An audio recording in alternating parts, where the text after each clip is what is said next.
Russia in 1917 was an empire under pressure, a colossus stretched across continents yet strained to its breaking point. Its vast territories encompassed icy tundras, fertile steppes, industrial cities, and remote villages. Millions of lives were contained within a rigid system that had governed with paternal authority for centuries, yet beneath the surface, the foundations were crumbling. The fall of the Russian Empire was not a single event, a dramatic collapse like the crash of a tower. It was a slow, grinding unraveling, invisible to many of those who lived through it, a transformation shaped by social, economic, and political forces that had been building for decades. The Russian Empire had always been a land of contradictions. It was both magnificent and backward, traditional yet modernizing, deeply hierarchical yet socially dynamic in ways the rulers could neither fully control nor understand. Peasants formed the majority of the population, tied to the land in a system of obligations and privileges that persisted long after serfdom had been formally abolished. Industrial workers in cities like Petrograd and Moscow toiled in factories that were poorly regulated and overpopulated, often facing starvation wages and unsafe working conditions. Nobles, bureaucracy, and the imperial family presided over a state whose reach was enormous, but whose ability to manage was limited. Education, literacy, and political awareness were expanding, bringing new ideas that challenged old structures. Yet the monarchy remained rigid, tied to divine right and tradition, unable to bend with the tides of change. The seeds of 1917 were planted long before the outbreak of the First World War.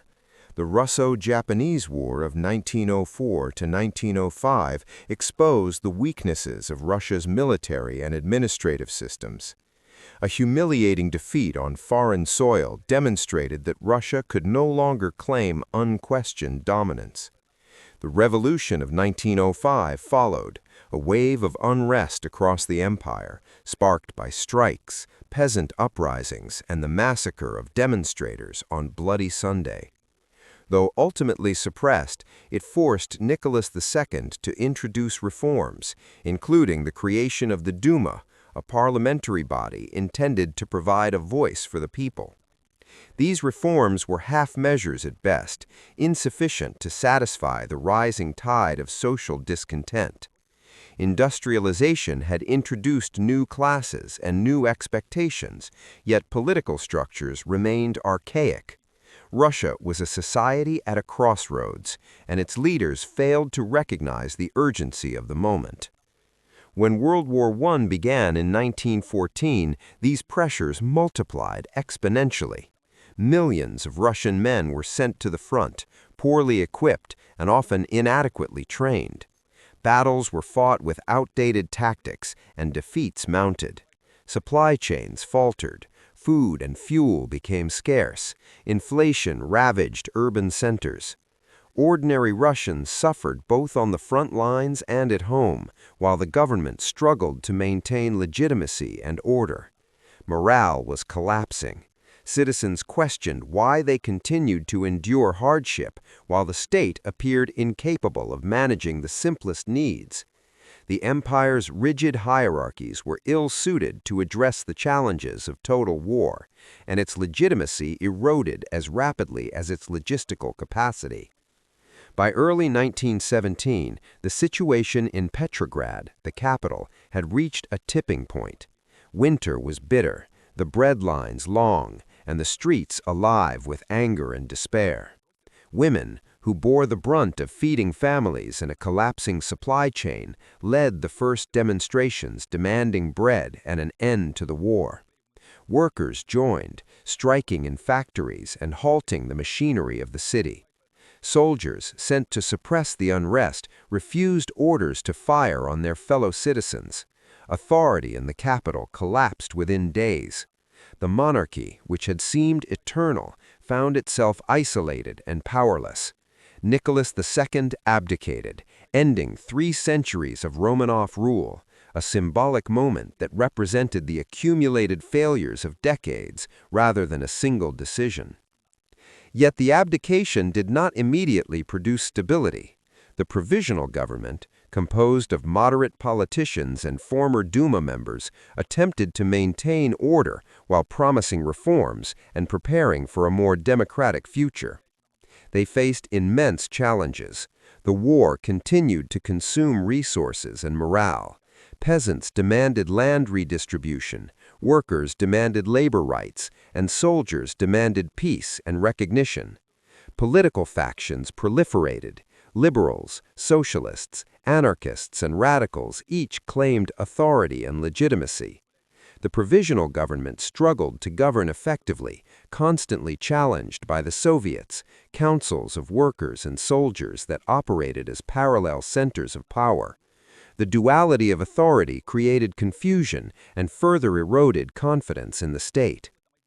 Amid this turbulence, the Bolsheviks emerged as a disciplined, ideologically committed force, offering a vision that promised to address the deepest grievances of the population.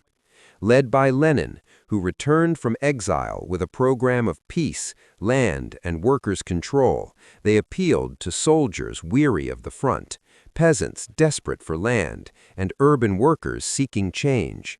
By October 1917, the Bolsheviks were prepared to act decisively. They seized key points in Petrograd, arrested members of the Provisional Government, and declared a new regime that claimed to speak for the people and to represent a radical break from the old order.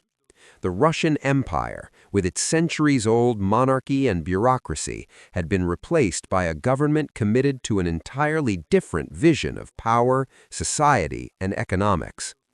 The collapse of the empire was not merely political, it was social, cultural, and human. Nobles lost privileges, land was seized and redistributed, cities were reorganized, and the very identity of citizens was transformed. Millions of people had to navigate a society in flux, uncertain of the rules, authorities, and protections they had previously taken for granted. Russia's imperial culture, rooted in hierarchical obedience, religious orthodoxy, and centralized authority, could no longer accommodate the demands of a mobilized, politically aware population. The fall of the empire created both possibility and peril, opportunity and chaos, as the structures of society shifted dramatically in the matter of months. The consequences were immediate and violent. Civil war erupted, famine spread, and terror became a tool of governance. The transformation that began with abdication and revolution required enormous social, political, and cultural adjustments. Families were displaced, cities became battlegrounds, and the very idea of governance was contested.